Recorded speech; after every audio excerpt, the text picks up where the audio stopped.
ವರ್ಷಗಳಿಂದ ಈ ಭೂಮಿಯಲ್ಲಿ ನಾವು ವ್ಯವಸಾಯ ಮಾಡುತ್ತಿದ್ದೇವೆ. ನಮಗೆ ನ್ಯಾಯ ಕೊಡಿಸಬೇಕು.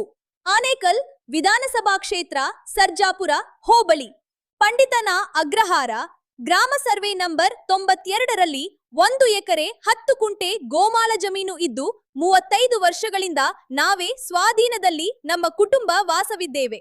ಆದರೆ ಸುಮ್ಮನೆ ಈ ಜಮೀನು ನನಗೆ ಸೇರಬೇಕಾಗಿದೆ ಎಂದು ತೊಂದರೆ ನೀಡುತ್ತಿರುವ ಸ್ಥಳೀಯ ಗ್ರಾಮದ ನಿವಾಸಿಯಾಗಿರುವ ಕೋರಮಂಗಲ ಮುನಿರಾಜಪ್ಪ, ಯಲ್ಲಪ್ಪ ಬಿನ್ ಅಳ್ವಳಪ್ಪ, ಮಂಜುನಾಥ್ ಬಿನ್ ಕೃಷ್ಣಪ್ಪ, ಹೊಸಕೋಟೆ ತಾಲೂಕು ತಿರುದಂಗ ಗ್ರಾಮದ ವೆಂಕಟೇಶ್ ನಮ್ಮ ಜಮೀನಿನಲ್ಲಿ ಶೆಡ್ಗಳನ್ನು ಹಾಗೂ ಕಾಂಪೌಂಡ್ ನಿರ್ಮಾಣ ಮಾಡಲು ಯತ್ನಿಸುತ್ತಿದ್ದಾರೆ. ಆದರೆ ಸರ್ವೆ ನಂಬರ್ 92ರಲ್ಲಿ ಕೃಷ್ಣಪ್ಪ ಬಿನ್ ಪಾಪಯ್ಯರವರು ಸುಳ್ಳು ದಾಖಲಾತಿಗಳು ಬರೆಸಿಕೊಂಡು ಜಮೀನು ಕಬಳಿಸಲು ಸಂಚು ರೂಪಿಸುತ್ತಿರುತ್ತಾರೆ. ಆದುದರಿಂದ ನಾವು ಸರ್ಜಾಪುರ ಪೊಲೀಸ್ ಠಾಣೆಗೆ ದೂರು ಸಲ್ಲಿಸಿದ್ದೇವೆ. ಕೂಡಲೇ ಪೊಲೀಸ್ ಠಾಣೆಗೆ ಕರೆಸಿ ವಿಚಾರಣೆ ಮಾಡಿ ನ್ಯಾಯ ದೊರಕಿಸಿಕೊಡಬೇಕು. 35 ವರ್ಷಗಳಿಂದ ನಾವು ಈ ಭೂಮಿಯಲ್ಲಿ ಇದ್ದೇವೆ. ತಮಗೆ ನ್ಯಾಯ ದೊರಕಿಸಿಕೊಡಿ ಎಂದು ಪೊಲೀಸ್ ಠಾಣೆಗೆ ದೂರು ಸಲ್ಲಿಸಿದ ಬೇಗಂ ಜಾನ್, ಕುಟುಂಬದ ಸದಸ್ಯರು ಹಾಗೂ ಗ್ರಾಮದ ಸ್ಥಳೀಯ ನಿವಾಸಿಗಳು ಮತ್ತು ಅನೇಕ ಮುಖಂಡರುಗಳು ಉಪಸ್ಥಿತರಿದ್ದರು. ನೇರವಾಗಿ ಮಹಾರಾಷ್ಟ್ರ ಹೋರಾಟಗಳು ನಡ್ಕೊಂಡ್ ಬಂದಿದ್ರು. ಏನ್ ಹೇಳ್ತೀರಿ ಸರ್? ಇಲ್ಲಿ ನನ್ನ ಉದ್ದೇಶ ಇಷ್ಟೇನೇನೆ, ಅಂದ್ರೆ ಯಾವುದ ಕಡೆ ನ್ಯಾಯ ಧರ್ಮ ಇದೆಯೋ ಆ ಧರ್ಮದ ವಿಚಾರವಾಗಿ ನ್ಯಾಯದ ಪರವಾಗಿ ನಾನು ನಿಲ್ಲಂತ ಮನುಷ್ಯ. ಅದು ಮುಸಲ್ಮಾನ್ ಆಗಿರ್ಬೋದು, ದಲಿತ ಆಗಿರ್ಬೋದು, ಪರಿಶಿಷ್ಟ ಜಾತಿ, ಪರಿಶಿಷ್ಟ ಪಂಗಡ, ಮತ್ತೆ ಅದರಲ್ಲಿ ಉಪಜಾತಿಗಳು ಎಷ್ಟೇ ಇರ್ಬೋದು, ಯಾರಿಗೆ ಅನ್ಯಾಯ ಆಗಿದ್ರು ನಾನು ಯಾರ ಕಡೆ ನ್ಯಾಯ ಇದೆಯೋ ಆ ನ್ಯಾಯದ ಪರವಾಗಿ ನಿಲ್ಲಂತ ವ್ಯಕ್ತಿ ಆಗಿರ್ತೀನಿ. ಈ ಒಂದು ಅಕ್ರಮ ಪ್ರವೇಶ ಏನು ಇವಾಗ ಬೇಗಂ ಜಾನ್ ಅಂತ ಏನಿದೆ, 1 ಎಕರೆ 10 ಗುಂಟೆ ಜಮೀನ್ ಏನಿದೆ, ಆ 1 ಎಕರೆ 10 ಗುಂಟೆ ಜಮೀನ್ ಒಳಗಡೆ ಅವರು 40 ವರ್ಷದಿಂದ ಸಾಗುವಳಿ ಮಾಡ್ಕೊಂಡು ಬಂದಿದ್ದಾರೆ. ಎಲ್ಲ ಕೆಲವು ಸಂಬಂಧಪಟ್ಟಂತ ದಾಖಲಾತಿಗಳಿದ್ದಾವೆ. ಆ ಹಕ್ಕುಪತ್ರ ಕೊಡುವಂತ ವಿಚಾರ ಬಂದಾಗ ಹಕ್ಕುಪತ್ರದಲ್ಲಿ ಯಾವುದೇ ತರದ ಅಧಿಕಾರಿಗಳ ತಪ್ಪಿನಿಂದ ಅದು ನಿಂತಿದ್ದು ವಿಳಂಬ ಆಗಿದೆ. ಈಗ ಕೋರ್ಟ್ಗೆ ಹೋಗಿದ್ದಾರೆ.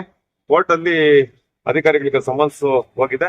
ಆ ವಿಚಾರವಾಗಿ ಅಧಿಕಾರಿಗಳು ಬಂದು ಏನು ಉತ್ತರ ಹೇಳಿಕೆ ಯಾವ ತರ ಕೊಡ್ತಾರೆ, ಇಲ್ಲ ಹಕ್ಕುಪತ್ರ ಕೊಡಿ ಅಂತ ಹೇಳಿ ಸರ್ಕಾರ ಕೋರ್ಟ್ ಆದೇಶ ಮಾಡುತ್ತೋ ಅದು ಗೊತ್ತಿಲ್ಲ. ಒಂದ್ ಸ್ವಲ್ಪ ದಿನ ಕಾಲಾವಕಾಶಬೇಕಾಗುತ್ತೆ. ಏನು ಸರ್ವೆ ಮಾಡ್ಬೇಕು, ಆ ಸರ್ವೆ ಮಾಡಿರ್ತಕ್ಕಂಥದ್ದು ಯಲ್ಲಪ್ಪ ಬೇಕಾಗಿದ್ರೆ ಅದು ತಗೊಂಡು ಈ ಏನು ಬೇಗಂ ಜಾನ್ 1 ಎಕರೆ 10 ಗುಂಟೆ ಜಮೀನ್ ಏನಿದೆ ಅದಕ್ಕೆ ಅಕ್ರಮ ಪ್ರವೇಶ ಮಾಡ್ತಕ್ಕಂಥದ್ದು ತಪ್ಪು ಅನ್ನೋ ವಿಚಾರ ಅವ್ರ ಗಮನಕ್ಕೆ ತಂದಿದ್ದೀವಿ. ಆದ್ರೂನು ಸಣ್ಣ ಪುಟ್ಟ ಅಲ್ಲಿ ಕನ್ಸ್ಟ್ರಕ್ಷನ್ ಮಾಡಿ ಮತ್ತೆ ಕಾಂಪೌಂಡ್ ಹಾಕೊಂಡ ಕೆಲಸ ಮಾಡ್ತಿದ್ದಾರೆ. ಅವರು ಮಂತಂದವ್ರಿಗೆ ಕರೆದು ನಾನು ಆಲ್ರೆಡಿ ಮಾಹಿತಿಯನ್ನ ಕೊಟ್ಟಿದ್ದೀನಿ. ಈಗಾಗ ನಾವು ನಿಲ್ಲಿಸ್ತೀವಿ, ಆಯ್ತು ನಾವು ತೆರವುಗೊಳಿಸಂತ ಕೆಲಸ ನಾವು ಮಾಡ್ತೀವಿ ಅಂತ ಹೇಳ್ಬಿಟ್ಟು ಇವರು ನಮ್ಮ ಟಿಷನ್ ಇಲಾಖೆ ವತಿಯಿಂದ ಕೂಡ ಒಪ್ಕೊಂಡಿದ್ದಾರೆ. ಸೊ ಹಂಗಾಗಿ ಅದಾಗುತ್ತೆ ಅಂತ ಹೇಳಿ ನಾನು ಒಂದು ನಂಬಿಕೆ ಇಟ್ಟಿದ್ದೀನಿ. ಸರ್, ಜಾತಿ ನಿಂದನೆ ಮಾಡೋದು ಸರ್, ಜಾತಿ ಮಂದಿ ಹೊಂದಾಣಿಕೆ ಇರತಕ್ಕಂಥದ್ದು ಸುಮಾರು ವರ್ಷಗಳು ನಡೀತೈತಿ. ಜಾತಿ ನಿಂದನೆ ಮಾಡೋದು ಎಷ್ಟು? ಇಲ್ಲ, ಇದು ನಾನು ಸುದೀರ್ಘ 40 ವರ್ಷಗಳ ಹೋರಾಟ ಏನಿದೆ ದಲಿತ ಸಂಘಟನೆಗಳಲ್ಲಿ ಕೆಲಸ ಮಾಡ್ತಂತವ್ರು, ಮತ್ತೆ ಒಂದು ಈ ಭಾಗದಲ್ಲಿ ಗ್ರಾಮ ಪಂಚಾಯತಿ ಸದಸ್ಯನಾಗಿ, ತಾಲೂಕು ಪಂಚಾಯತಿ ಸದಸ್ಯನಾಗಿ, ಮತ್ತೆ ಈಗ ಏನು ಕೆಪಿಸಿಸಿ ಕಾರ್ಮಿಕ ಘಟಕದ ಪ್ರಧಾನ ಕಾರ್ಯದರ್ಶಿಯಾಗಿ ನಾನು ಇಲ್ಲಿ ತನಕ ನೋಡಿದ್ದೀನಿ. ಈ ಸರ್ಜಾಪುರ ಹೋಬಳಿಗೆ ಸಂಬಂಧಪಟ್ಟಿರ್ತಕ್ಕಂಥ ಎಂತ ಒಂದು ಜಾತಿ ಒಂದು ಅಟ್ರಾಸಿಟಿ ಕಂಪ್ಲೇಂಟ್ ಬಂದಂತ ಸಂದರ್ಭದಲ್ಲಿ ಪೊಲೀಸ್ ಇಲಾಖೆ ಅಧಿಕಾರಿಗಳನ್ನ ಮನವೊಲಿಸಿ ಆ ಕೇಸ್ ಅಂತ ಕೆಲಸನ ಮಾಡಿದೀವಿ. ಯಾವುದೇ ತರದ ಅಟ್ರಾಸಿಟಿ ಕೇಸುಗಳನ್ನ ಮಾಡ್ಲಿಕ್ಕೆ ನಾವು ಅವಕಾಶ ಮಾಡಿಕೊಟ್ಟಿಲ್ಲ. ಸೊ ಇಲ್ಲಿ ಕೆಲವರು ಇದ್ದಾರೆ, ಅದನ್ನ ಬೇಳೆ ಬೇಯಿಸ್ಕೊಳ್ಳೋದಕ್ಕೋಸ್ಕರ ಕೆಲವರು ಇದ್ದಾರೆ, ಇಲ್ಲ ಅಂತ ಹೇಳಿಲ್ಲ. ಅದ್ರ ಬಗ್ಗೆ ನಮ್ಮ ಪೊಲೀಸ್ ಇಲಾಖೆ ನಿಗಾ ವಹಿಸಬೇಕು, ಗಮನ ಹರಿಸಿ ಅವ್ರ ಮೇಲೆ ಸೂಕ್ತ ಕ್ರಮ ಕೈಗೊಳ್ಬೇಕು. ಭೂಮಿ ಇದೆ, ಅದಕ್ಕೆ ಸುಮ್ಮನೆ ತೊಂದರೆ ಕೊಡ್ತಕ್ಕಂಥದ್ದು ನಮ್ದು ಅಂತ ಹೇಳ್ತಕ್ಕಂಥದ್ದು ಎಲ್ಲ ಬೇಡ. ನಾವೇನ್ ಹೇಳಿದೀವಿ, ಈಗ ಈಗಾಗಲೇ ಈ ತಾಲೂಕಿನಲ್ಲಿ ಈ ಕ್ಷೇತ್ರದಲ್ಲಿ ತಾಲೂಕ್ ಪಂಚಾಯತಿ ಮೆಂಬರ್ ಆಗಿ ಗ್ರಾಮ ಪಂಚಾಯತಿ ಸದಸ್ಯರಾಗಿ 2 ಸತಿ ಆಯ್ಕೆ ಆಗಿದ್ದಾರೆ. ರಮೇಶ್ ಅಂತ ಅವರು ಈ ವಿಚಾರವಾಗಿ ಸುಮಾರು 2-3 ಸಾರಿ ನ್ಯಾಯ ಮಾಡಿದ್ದಾರೆ. ಆ ನ್ಯಾಯದಲ್ಲಿ ಸ್ವತಃಗೌಡರು ಕೂಡ ಭಾಗಿಯಾಗಿದ್ದಾರೆ. ಈ ನಮ್ಮ ಭಾಗದ ತಾಲೂಕ್ ಪಂಚಾಯತಿ ಮೆಂಬರ್ ಆಗಿದ್ದಾರೆ.